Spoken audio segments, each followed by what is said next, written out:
But there are no gurus in markets. All they are is they're all shishyas of the markets, if you may. Markets thrive on fear and die on greed, right? So if you at some level identify that there is fear, and that fear is not because you're seeing others in fear, you're actually seeing yourself in that fear, it's usually a good time to invest. Small cap and mid cap investing is not about investing in any mid cap or any small cap. It's about investing in the right kind. There will be a few periods of extreme craziness, extreme momentum, and then a lot of periods of nothingness and some periods of extreme downside momentum, right? The problem is you don't make money on those flat periods, you don't make money on the downsides, you make money only on the upsides. So if you get the upsides out too early, you miss the massive rallies. I swore off two things. I swore off under construction real estate, and I swore off land, pure land in an area where you don't have any control. I don't want to buy a house to invest in. I would buy a house as if I was buying a car. So I want to buy a house to live in. That's fine because you feel good about living in your own house. But beyond that, the excitement of real estate is zero for me.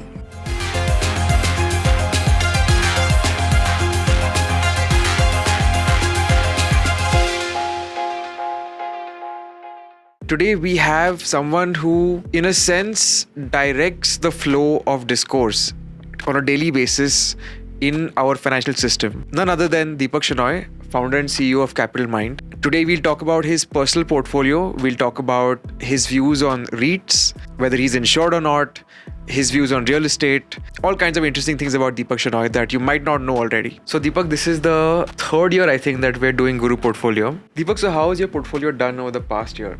It's been interesting. I think the problem with the word guru is that, you're supposed to be or you're supposed to behave like one, I guess. But there are no gurus in markets. All they are is they're all shishyas of the markets, if you may. So as much as perhaps a portfolio can be a guru, a person can't. So I think the lessons getting learned almost every year in a different way.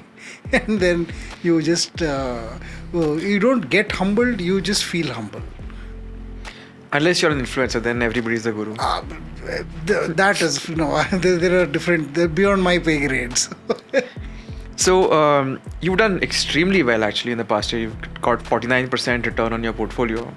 Deepak, as the market rallied in the past year, did you have any doubts? Did you feel like taking out some money? So, I know I hate to say this, but I still don't have any doubts. I'll tell you why my attitude towards markets is like this. And over the term of at least my being in markets, what I've realized is that markets thrive on fear and die on greed, right?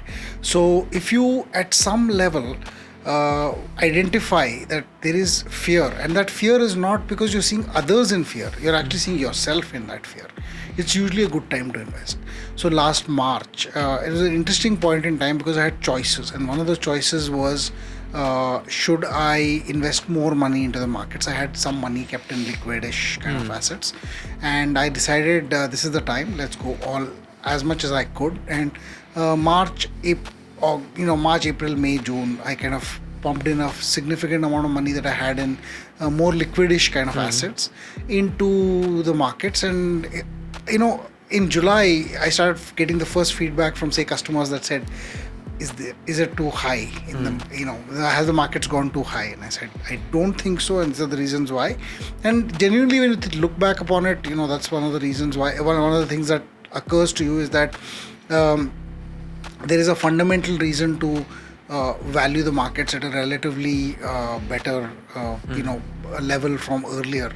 But we weren't seeing the markets expensive on an absolute basis and hardly much on a relative basis. We were just coming off of a high, off of a low. That's why it looked like the markets had run up too much. But so I've seen this. It's like an equation you've seen before. But then over the course of the year, it kept on increasing, and all I got was not people in euphoria telling me that they want to invest more, but more like, should I take my money out? Is it done? Is it done yet? So I'm like, okay, as long as you're telling me that, and as long as I'm also getting the same kind of itchy feeling to take money out, I should be putting more money in.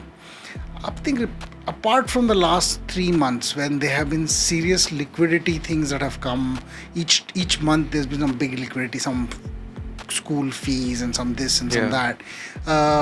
I have put money almost every month into the markets, into the PMS that I run it itself. And so I'm still happy. I've still got more and more. In fact, my equity debt ratio has increased even to the equity side even more than it was earlier. We've had a massive rally in mid and small caps as well over the past year. Did you ride that? Did you think of paring down your exposure in that segment? So no, obviously, I think it would be folly for me to say I saw it coming. Otherwise, I would have shifted from. I manage one of the portfolios in Capitalmind, and then I would have been fully in small caps, but I was only 50% in mid and small and 50% in large caps. However, I did see that the small and mid caps were not overvalued. Now, what happens with small and mid caps is that they have a P ratio. That P ratio is wild. It has been as much as 140, and it has been as low as 9 times. So if you look at a number like 25, you don't know whether it is high or low because the highs have been ridiculous and the lows have been ridiculous, right? So, but I looked at the recent past, and what's happened recently is the structure of the indexes have changed, and one of the things that has changed is on the profiles have been we recalculated the whole thing. We said, okay, let's do the calculations again from a perspective of not the index, but what is a small cap is just the stocks number 251 to 500. Take the median P ratio, stock P ratio, or in another way, to take the aggregate earnings of them and divide by the aggregate market cap. That's another way to get a P.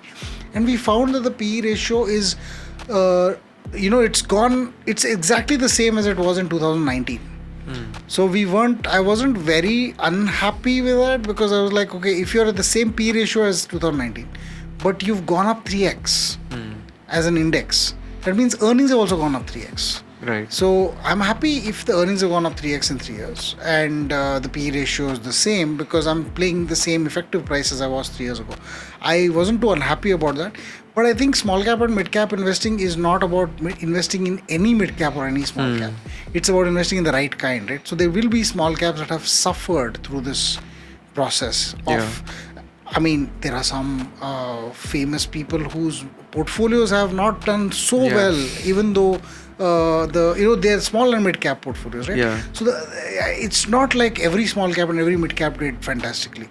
I think to a certain extent, I got lucky because we were in the defense space. We identified defense, infrastructure, railways, internal domestic consumption, and government expenses on expenditure on infrastructure would dramatically increase, and therefore these stocks would benefit. There's no saying how much they will. So some of the stocks they doubled, and then we were like, okay, this sounds like it's enough. But what I've learned over the years, also don't sell for valuation. So you at some point the stocks have gone up 4x and 5x and 6x, and we didn't sell. So we will. From a portfolio manager perspective, my selling happens primarily to reallocate to other stocks or because I think something has fundamentally gone wrong with the company. I usually don't sell for just asset allocation or over valuation alone. Right. But that's me as a fund manager hat, right? As me as an investor in the PMS hat, I'm like, let the fund manager take the decision. I don't need the money, so it's going to stay in. So I mean, we've been happy because of it. In fact, so to my son, I have a portfolio of his for his not retirement, but his college education in the PMS. And I also have invested his pocket money into the index fund. He's like a little unhappy that I've chosen an index fund for his pocket money and the PMS for his. One day he'll thank you. I hope so, or I hope not also, because the PMS is growing faster. That's the problem. Right. His problem is that the PMS is growing faster. So he's like, why did you put it there? And I'm like, no, that's money that you need to be instantly able to take out. PMS is in general a long-term investment vehicle, so you don't want to take money out whenever you want. So this is just, and so now he's more interested. But I'm telling you, the last year has been. See, you get these years once in 3 or 4 years. You get these years where you cannot explain why, and when you can't explain why, you shouldn't try, and you should just hold on to your horses. And yes, you lose 10% from the top whenever whenever you make your decisions. But don't make decisions to exit too early because you have no idea if it's too early or it's just the right time or whatever. So if you can divide it into type 1 and type 2, in a sense you're saying it's okay to lose out a little bit on the downside than just exit. So totally. the typical problem is what we want to do is we want to get out right at the top. There are very few people who do. And I'll give you an example. The prices were rising in 1996. Alan Greenspan, the greatest central banker of all time, said that the markets are irrationally exuberant. Correct. A phrase which actually has a book behind it now. And yet, after he said it, the markets went up another 30%, fell 20%, but they were still above so because they were above the point at which he said they were irrationally exuberant, if you had kept that as your anchor, you would have never gotten back into the markets. Correct. So I think that's a bigger problem, that you miss the upsides. And unfortunately in these markets you get big upsides, and then markets in general don't do much. So if you look at overall markets, there will be a few periods of extreme craziness, extreme momentum, and then a lot of periods of nothingness and some periods of extreme downside momentum, right? The problem is you don't make money on those flat periods, you don't make money on the downsides, you make money only on the upsides. So if you get the upsides out too early, you miss the massive rallies. Within equity, how are you positioned between large, mid and small caps? Is that 50% in one of the portfolios mid and small. The other one is momentum, which is a more it's churn oriented, so in the sense it moves every month. So any given month I could be any amount in mid and right now there's more large caps in there. But things could change. Right. In fact, we got into some stocks which were small mid caps. When we got into them, they became large caps. So like a PFC and an REC and all that. So the mix there keeps changing. So that is about maybe 33% of the portfolio, of the equity portfolio. 33% is this. These stocks are graduated. So momentum is basically an algorithm that just keeps shifting. It buys into stocks that are moving up. Sometimes it will be the mid caps that are moving up, which was most of last year, and some of these mid caps became large caps. So what started off as 10, 20,000, 30,000 crores has now become 100,000 crore plus. Right. So 100,000 crore plus is large caps. So you shifted, even though you haven't sold your stocks, you're now automatically become large cap oriented simply because of the stocks going up. However, some other stocks, BSC was a small cap when we started, now it's a mid cap. It's 38,000 crores now. It's up 3x. It was a small cap at 10,000 odd crores. So the same thing applies to a lot of other stocks that have moved in. So if you look at the overall mix, I haven't done a calculation because I look at them as independent strategies. The third amount of money I have is in something that is about maybe 75% large cap and 25% small cap.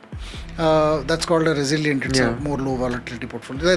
So if you look at the three portfolios, I might probably end up being only about 30-35% small and mid cap, and the rest in larger cap. But I think this is a ratio that changes. So I don't necessarily care about it. Over time, I think we will it will find its mix. I'm not uncomfortable with mixes. If you told me I'm 100% small cap at some point in time, I would not be unhappy about it. If you told me I was 100% large cap at some time, I would still not be unhappy about it. As long as the idea of selecting those stocks was to achieve a certain objective, and that allocation is not written in stone. Now let's talk about your journey in real estate and how that's shaped your current allocation to real estate. There was nothing in my journey with real estate for a long time. Actually, my journey with real estate actually starts very negatively because first I watched my dad when he was young. He booked an apartment in 1980 in the heart of Bangalore. Reputed builder, does not deliver after 7 years. Tells my father that I'm sorry, there was a fire somewhere in Bangalore in a building called Gangaram's, and tells him that your cost is just doubled because of Gangaram's fire. We've had to change the structure of the building and introduce 2 staircases, a fire alarm system, etc., which was not stipulated earlier. So it's going to cost you double. So my father had already taken a home loan. He was a banker. He took his LIC policies and put them as collateral against another loan, which was a top-up home loan of sorts, but it was a separate loan on which he was paying 18% interest. And he used that money, and they got possession of the house in 1993. Wow. 13 years. And then, of course, the building was, 13 years old. So because they built one tower first and the second tower later, so we ended up getting a lot of problems in the building in terms of construction, structure, etc., etc., etc. It took some time to solve that. And it was a house he wanted to live in, and he hardly lived in it because when we were in Bangalore, he didn't have the house, and when he got the house, he was in Bombay and Chennai, and so he'd just come visit once in a while. And he passed away in 1997. After which we found that, he had another piece of land as well. This was my second interaction with real estate, where some gunda came and occupied this property, and this was just a year before he passed away. And he had to negotiate, and found out that the person who sold him the land also sold this gunda the land, the same land twice, and conveniently after some time passed away. Passed away because now you can't even find him and blame him for this, right? So then they had to go to court, and then that person, the court literally said, listen, you both are in the right in a way, but my dad, pointing to my dad, the judge said he bought it first, so his is more valid. The other person said, listen, we will contest because I have also been, given a piece of land, this thing. So the judge literally said, listen, you can compete, this will take you time, you guys figure out what you need to do. So the only agreement was one person pays the other the cost price. Now my father had paid almost nothing for the property, so he was like, I'm not going to accept my cost price for this, so I'll pay you whatever you paid for the property, and then we'll figure it out. So we again had to pay, my father had to pay this person some money in order to get him off the property. Now all this stuff was being while this was happening, I could see the stress levels at home increase. I could see stress level my dad increase. It was a complex process. We had to get a judgment. And because of that judgment, honestly, everybody in that locality, because the whole locality was a series of plots and they were all sold twice over, right? So all those other people were thankful. But then my dad had to take the stress, right? So that's when I swore off two things. I swore off under construction real estate, and I swore off pure land in an area where you don't have any control. Then I said, I'm not going to do any of these things. I don't want to do it and it looked like a waste of time. For investment, fine, it gave us good returns because after a while we sold it. Then I said, okay, my mom wanted to buy one more apartment to rent out. So we said, well, what, we sold the land and whatever money came in, we used to buy another apartment, this time fully constructed, ready to use. And then she gave it out on rent, and then there's this one person who took it on rent who decided not to pay the rent at all and refused to leave. And there was court cases and this and police cases and all that stuff. We had to battle it out for 2 years. My mom went to court every time, and eventually we got possession after 2 years, which is a lucky thing. That put me off of the rental part of things. So I was very clear. I don't want to buy a house to invest in. I would buy a house as if I was buying a car. So I want to buy a house to live in. That's fine because you feel good about living in your own house. But beyond that, the excitement of real estate is zero for me. So, I think it's a great place to. It's like, if you own a good car. Like I tell people tell me, what's wrong with you? Why do you want to buy a fancy car? You'll be stuck in a traffic jam in Bangalore because all of Bangalore is a traffic jam. But wouldn't you rather be stuck in a nice car? In the same traffic jam. True. So I mean, if you can afford it, that's what you should do. It took us a long time to understand what kind of house we wanted. Honestly, I could not afford the house I really wanted for the longest of times. I just couldn't. I mean, it has been all these years. I knew what kind of house I wanted. It was just way out of reach. And even when at a point when it came where a property like that was available, you had to be in the right. You didn't want to over leverage yourself, right? You didn't want to. So the idea was to build your corpus to the point where buying a house is a matter like you're going to go to a car. You can buy a BMW for 95 lakhs. You can buy a second-hand BMW for maybe 55 or 60 lakhs, right? But you want the 95 lakh one because it has those little more fancy features and all that stuff. It's a matter of 30 lakhs. I know that sounds like me being really privileged and talking about it like that, but honestly, at some level, it's that if you really want it, the 30 lakhs will not bother you. You'll just save more to get it, right? So, and that's how I think of real estate is, if you're going to own it, it's like a nice shiny car. You're going to own what you want, and if it means you have to save more to get it, just save more to get it. It has no relevance. I don't even count it as part of my net worth now anymore. I will never think of it as, oh, the price has gone up, or down, or anything like that. It doesn't matter once you bought it. So you waited a long time to buy a house because you wanted to have that corpus saved up. Yes, rather than taking a loan. Which is also why when I've been writing about buying versus renting. The buying versus renting argument was always a thought process of, do you want to buy and rent it out, or buy and invest in it? Think of it as an investment. So it's not a financial investment. Something I realized. You cannot justify this. It's like the cap rates and the yields are so low. It's not. But at some point, you realize that you want a house for this. It's like gold jewelry. It doesn't matter if it's not worthwhile as an investment. Nowadays it might be. The last 1 year has been very exciting, but the last 10 years have not been. But if you look at it from that perspective, then you should own it, regardless of anything else. People often mistake that, and maybe the way I've articulated it also creates that impression that Deepak is never going to buy a house. But when I say I'm never going to buy a house, it's largely been in the context of never invest in a house. Because we've done this, and I've done this, multiple times, and and under construction property is an investment until you get it, right? It's like you're buying air because if you buy a house on the 4th floor and he runs out of money on the 2nd, you have bought a house that is 2 floors in the air. So effectively it's an investment until you've got it. So I think that is the stuff you should, or I would avoid. Honestly, I think I've taught my kids also have learned a lot of these things on their own. So my son was like, can I buy a car but live in a rented house? So I'm like, yes. So he's like, I want the car more than I want the house, but I can afford the car earlier. And I think that's interesting. He's figured that out. How old is your son? Now he's in 17, but he's wise beyond his years. It's not for him. Of course, it was how much does the house cost? X. How much does the car cost? Y. Hey, wait. You can afford the car before you can afford the house. Like, yeah.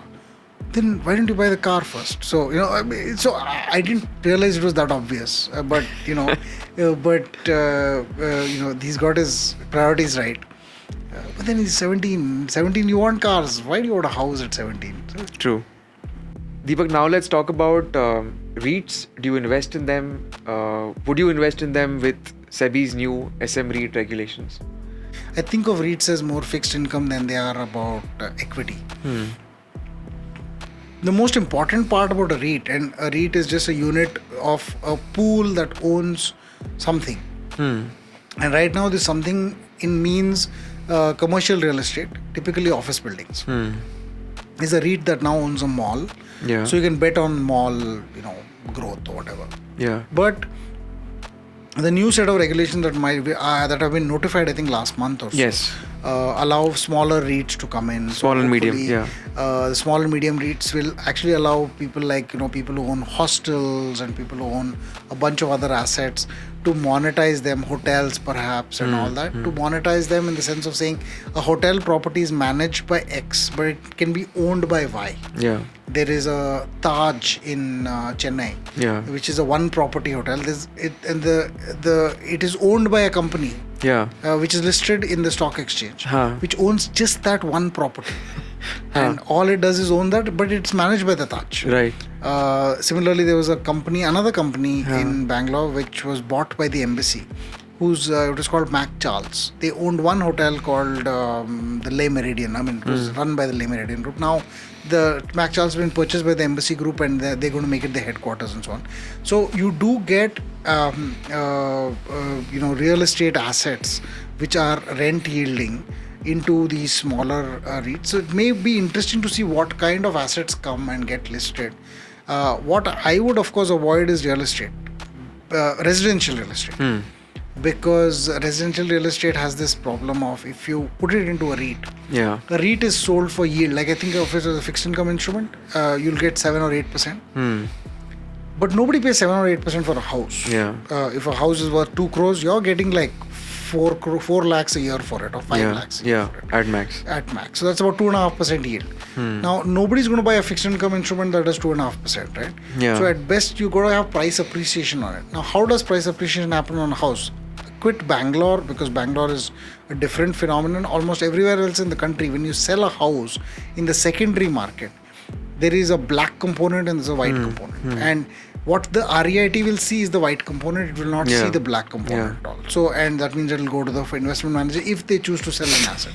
And at this point, you're thinking, why are you investing in an asset where the asset manager has the ability and the incentive to sell and take this black thing out whenever they want to? So I think residential real estate has this major red warning bells for me if it comes into a REIT.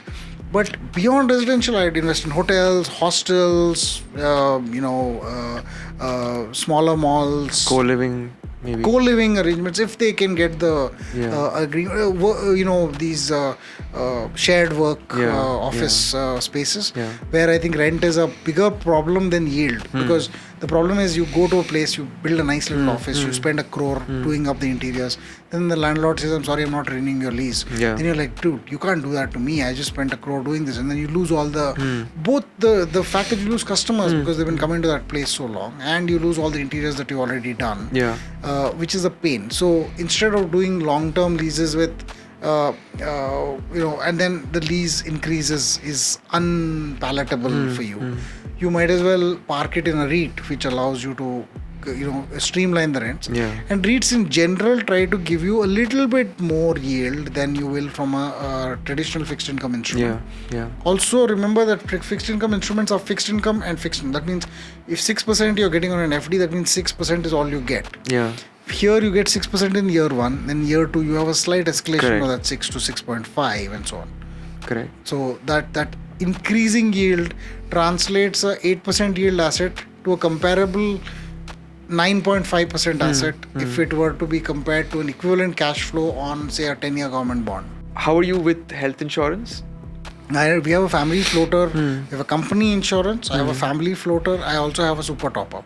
Right. So which allows me to say, okay, if I lose my job for whatever reason, I will still have a family floater. So that takes me up to, I think, 10 lakhs or something like that. And then from 10 to 50, I have another one. So 10 to 50 is the super top-up, I'm assuming. Top-up. So it just basically avoids the first 10. First 10 is paid by the right. And then the 10 to 50 is paid by the... My logic is, if I have a problem so big, it will require me to... Because my problem may be, even the first 10, maybe even I can afford. But beyond the 10, it sounds horrible. So... Of course, I could make that 10 to 50 into 10 to 1 crore at some level. But right now, it seems like 50 lakhs will cover like what 99% of the things that could happen. Have you ever had to claim? Luckily, touch wood, no. I've never. In fact, the only one time I was supposed to claim health insurance was with my when my wife was pregnant the first time. We had taken a company insurance and they told us that childbirth is covered. Unfortunately, when they gave us the policy and we didn't check, and I was naive at the time to assume that people in the health insurance business would actually tell you something and follow it up by doing that exact thing they told you. I did not check the policy, and then when we were in the hospital, I called up, I said, we have cashless insurance. They said, no, you don't have insurance. And then we said, why? Because this is excluded. So wherever they had written, childbirth, it was actually in the exclusions section. Right. And I don't know what I was thinking. I obviously was not thinking, but, that got me to understand that health insurance is a different business altogether. Which, I mean, there are they're not your friends in many Any times. sense of the term. Yeah, and so you have to protect yourself. Essentially, it doesn't mean, like for instance, there was a health insurance case where this guy, I think it was a life insurance or health insurance. I don't remember what it was. But there's this auto insurance. So it was not, it was non-life. So auto insurance which covered the death of a person by, I think, HDFC insurance. So there's a big scene about it because they rejected a claim. And the claim was given because this person had died on his bike. And he had this insurance cover that said that if you, it was health insurance, which had some kind of a rider that said if you died in an accident, then we would pay a certain amount of money. Right. But that there was a clause in there that said you cannot ride a bike that is more than 150cc. And then it was a 350cc bike. So they eventually they removed the clause because they realized it was not a good clause to have, but they did enforce it for what they had. And then I realized it's not like we made a mistake, we're not going to do this for future policies. But no, sorry, you bought the old policy, so I am going to still go by that. This is one layer. So the problem is you can never figure out how claims are. I have no idea if my floating policy is good or not, because I've never claimed it. You never tested it. I've never tested it. I hope I don't have to test it. I will pay the premium. If you told me, Deepak, today, please pay another 10 years and you will not test this policy again, I will pay that premium for 10 years. Because there is nothing on earth that is more important to me than my own life. I don't care about the money. It's like, I don't want to be in a hospital for 10 days under any circumstance. And I'm assuming you have term insurance, so can you tell us a little bit about that? I have term. I am comfortable enough now in life. So the way I look at term is that it should cover you to the point you have in your family needs your income. Yeah. There are 3 times when your family doesn't need it. One is when you don't have any dependents in the first place. And I that's when I was in my 20s. The second will be if you're no longer working, in which case you don't need your income to be covered. You should already have savings enough to cover yourself. There's no point of saying, I've passed 60, now I need to die so that my wife can live for the rest of her life. That's a really bad way to live. So it's you should have your savings. So that's the second part. The third is if you have enough money. Yeah. And if you have enough money plus term insurance that takes you to where it is, the way I think about it is that is enough. So if you look at your assets and you decide this is the amount of money you need, you just need to build your assets into a certain layer of wealth, after which you don't actually need term insurance, and then you can just stop paying the premium. Yeah. I bought a premium when I was 42 years old, and I actually bought it for 18 years.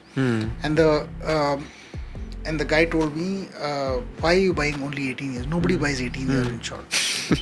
Can you please buy 20 or 25 or whatever? So I said, why? He's like, but that's how much the insurance policy is worth. I said, no, you only insure it till you need the insurance. After that, I don't expect to be depending on my income after I'm 60. Yeah. So that's the end of my insurance. I don't need insurance after that.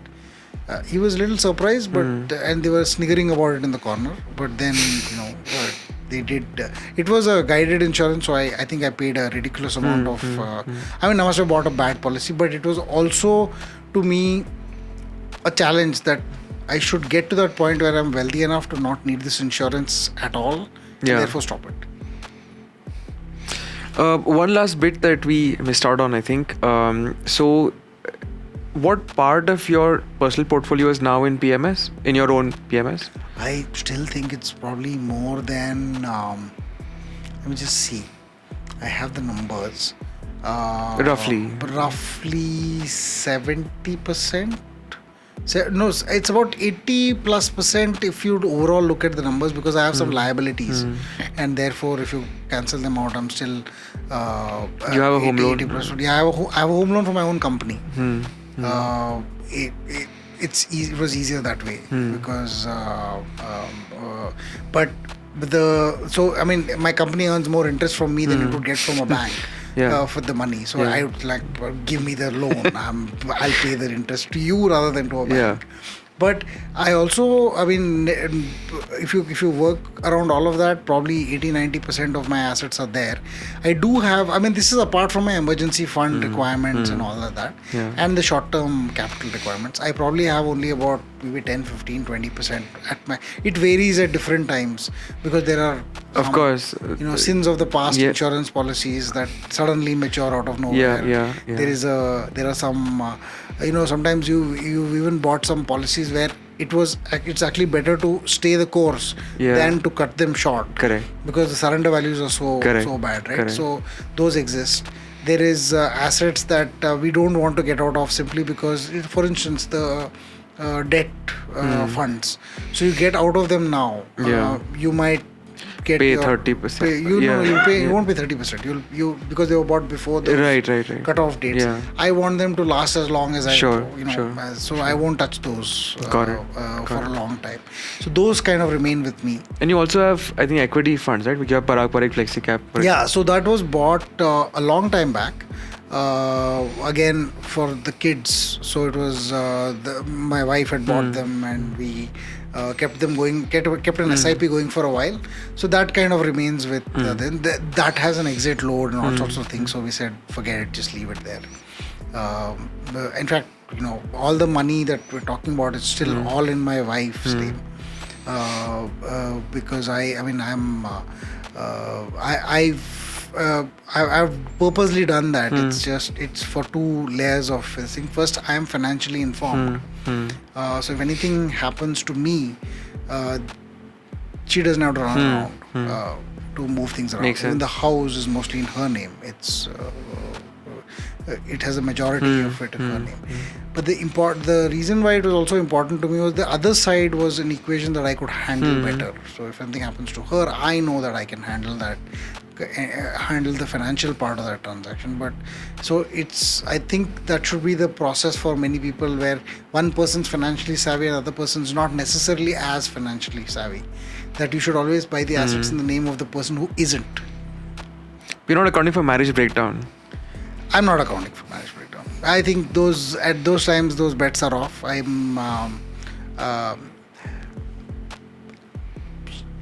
She married me when I had no money. So it's only fair that she continues to reap the maximum financial benefits out of it. So nothing from a this thing perspective, but yeah, I mean, you could say that if I were to give this advice to somebody else, I'd probably structure it the way you're telling me. But it's just that I haven't structured my life in the same way. Deepak, thank you so much. You had a long day. Thank you for spending the time to speak to us.